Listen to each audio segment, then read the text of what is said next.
In the shadow of Jerusalem's ancient temple, where the weight of judgment hung heavier than the morning mist, a woman's life teetered on the edge of a stone's throw.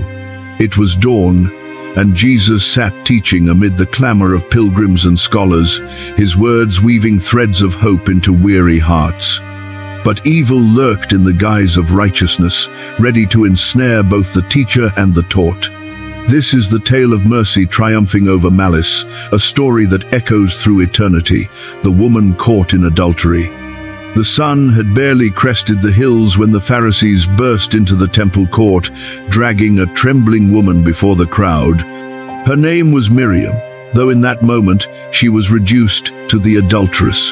Her robes were torn, her face smeared with tears and dust, and her eyes wide with terror. Caught in the act, they proclaimed, invoking the ironclad law of Moses, "Stone such women," Leviticus 20:10. The air thickened with anticipation as they thrust her at Jesus' feet, their traps sprung. "Teacher, what do you say?" They sneered, hoping to corner him, defy the law, and be branded a blasphemer, or uphold it and clash with Roman rule. Miriam's mind raced through fragments of her shattered life. Born in a humble village, she had married young, dreaming of love and family. But her husband Eli's endless travels left her isolated, her heart starving for affection. In a fleeting weakness, she had yielded to a neighbor's advances, a sin that now exposed her to public execution. The crowd murmured, some clutching stones, their faces a mosaic of pity and scorn. She braced for the end, imagining the crush of rocks, the fade to darkness. For all have sinned and fall short of the glory of God, Romans 3:23. But in that instant, sin felt like an unbreakable chain. Jesus, unruffled, bent down and wrote in the dust, perhaps listing their hidden sins or simply allowing silence to pierce their hypocrisy.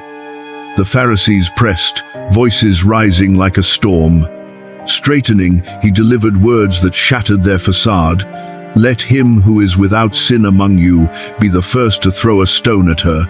John 8:7. He resumed writing, and the eldest accuser paused, conscience pricked.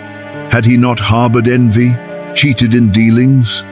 One by one, stones dropped like confessions, the men slinking away until only Jesus and Miriam remained. "Woman, where are your accusers? Has no one condemned you?" he asked gently, his voice a balm to her wounds. "No one, Lord," she whispered, lifting her gaze to eyes brimming with compassion. "Neither do I condemn you. Go, and from now on sin no more." John 8:11. In those words, grace flooded her soul, washing away shame like a river from Eden. She stood, reborn, as the temple bells tolled, a symbol of divine forgiveness that defied human judgment. Miriam walked home through Jerusalem's winding streets, the marketplace alive with vendors and chatter. The world seemed transformed, colors were brighter and scents were sharper. She sought Eli, confessing her fault with raw honesty. Touched by whispers of the miracle, he too softened, and they rebuilt their bond on mercy's foundation.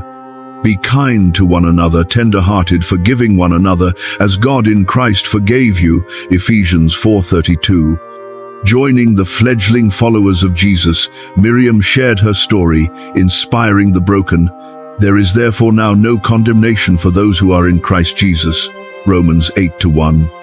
Yet the Pharisees' defeat fueled their fury, accelerating plots that led to Calvary. This encounter, etched in John's Gospel, reveals God's heart, justice tempered by love. It challenges us. Who are we to cast stones when our own hands are stained? In a world of quick verdicts and unforgiving eyes, it whispers hope to the fallen. As the sun dipped low that day, painting the temple in crimson hues, Miriam glanced back. The dust where Jesus wrote had been swept away, but his message endured. Mercy redeems. And in that redemption, emotions swell, tears of relief, joy of second chances, and the profound ache of grace undeserved.